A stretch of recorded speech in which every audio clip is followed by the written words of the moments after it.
The Champions League has a lot of intricacies, and one of them is the PSG versus Liverpool match, as PSG humbled Liverpool.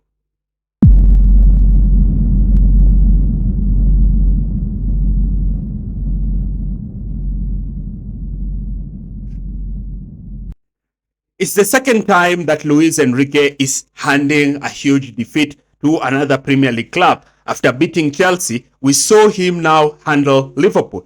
So what did we notice about PSG? We saw this intricate build-up play that PSG have used this season. The ability to manipulate man-to-man marking. And how did PSG do this? Now, PSG tried to lure Liverpool into a high press, similar to what they did to Chelsea, in a way in which they wanted to control possession deeper and free up spaces higher up the pitch. What am I talking about? You can see in this clip here, PSG are trying to build from the back, and you can see the position of Vitinha and Hakimi. You can see how PSG are able to circulate the ball and have runners making runs in behind. In this case, Hugo Ekitike picks up the wrong position. He picks up a position where he's marking literally no one. So in this case, the ball is played back to Manuel Neuer, and you can see the entire Liverpool attack is towards the left. Neuer plays the ball of score. So why did PSG do this? PSG understood because Liverpool were playing with wing-backs, they naturally had a wide overload kind of situation. Because Liverpool playing with a back three, they had to stretch that back line. And because of this, PSG were constantly targeting to play balls behind the wing backs. In this case, Liverpool is trying to go man-to-man with PSG, and they are trying to stop PSG's build-up. So what happens is that PSG choose to go wide, and immediately PSG choose to go wide, Frimpong leaves his fullback position to go and cover PSG's fullback. So once Frimpong goes forward, you can see Kvaratskhelia utilizing his space, and the space that has been created in behind looks to make a run where PSG are able to play the ball over the top. A simple pass over the top, and now you can see PSG have moved from a situation where they are under pressure to a situation where they're actually attacking Liverpool. So if you do like my tactical analysis video, kindly subscribe to this channel. Now, what you notice in this kind of scenario is that Liverpool altered their system. They moved from a 4-2-3-1 and moved to a back five to try and contain PSG. But I think this is where they went wrong, because moving into a back five denied Liverpool the midfield and the attacking threat they needed to cause PSG problems. Moving into this back five allowed PSG in particular to dominate the ball and create all manner of issues for Liverpool. But how? Constantly, PSG will be able to drag a wingback out of position when he goes to try and cover the fullback, then drag the wide centre-back out. Now, what this created is that, in particular down the left, they were looking to create that space. How? Watch this clip here. PSG are building with a back three, and you can see Liverpool in that flat back five that is being stretched across. But PSG are constantly creating overload and dragging Liverpool players out of positions to and from. You can see here the number of rotations that PSG are making. They get the ball, the fullback is dragged out of position, and the space between the fullback and the wide centre back, you can see a PSG player is going to occupy it.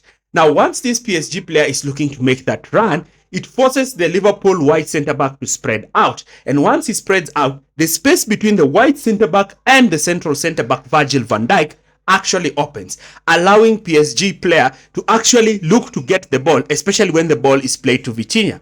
Now, once this ball is played, you can see the space between Liverpool's backline.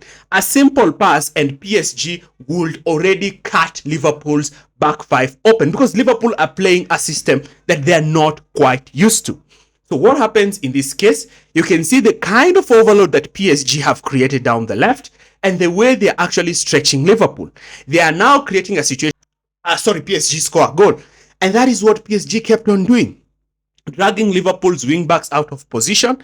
Then once they do this, they actually look now to position themselves in an area where once they receive the ball, they pull the opposition wingback out, and then another player makes that line-breaking run where he's able to get the ball. So why did PSG do this? PSG understood that Liverpool were playing with a new system, and that the wingback system, especially an ultra-aggressive wingback, will constantly pull out their backline as much as possible. And this is something that we also kept on seeing, especially down the right with Frimpong. Vitinha gets the ball, plays the ball out wide, and once the ball has been played out wide, it forces Frimpong to step out. Then you can see Kvaratskhelia is running out, dragging Konate out of position. You can see Vitinha, once he receives the ball, he moves into the blind side of Florian Wirtz, then once and actually beat and dominate Liverpool. And that is what PSG kept on doing time and time again when they were scoring their goal and toying them around. What about Arne Slot's Liverpool? What did they try to do in possession? And why was PSG so effective in actually stopping them? Now, Slot's Liverpool attempted to do one thing. Slot had anticipated that him playing with the back five will enable him to have Florian Wirtz and Szoboszlai in those half-space positions, while Kárkez and Frimpong will generate the width.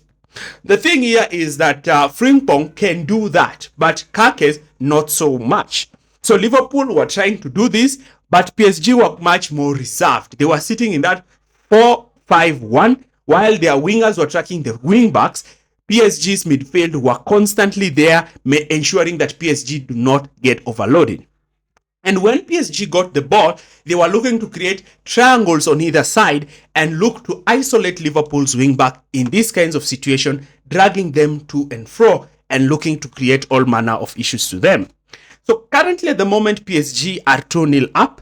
I know that Champions League nights at Anfield can be really can be really something different.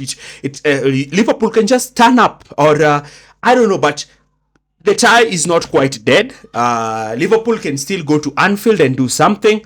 They have done it before, but PSG team seems to have actually got into their rhythm, and they are more likely to be very, very dominant. So what do you think? Do you think that Liverpool have what it takes to actually turn up at Anfield and turn things around against PSG? Leave your comments in the comment section area below. Again, if you want to understand why Bayern Munich managed to destroy Real Madrid, watch this video.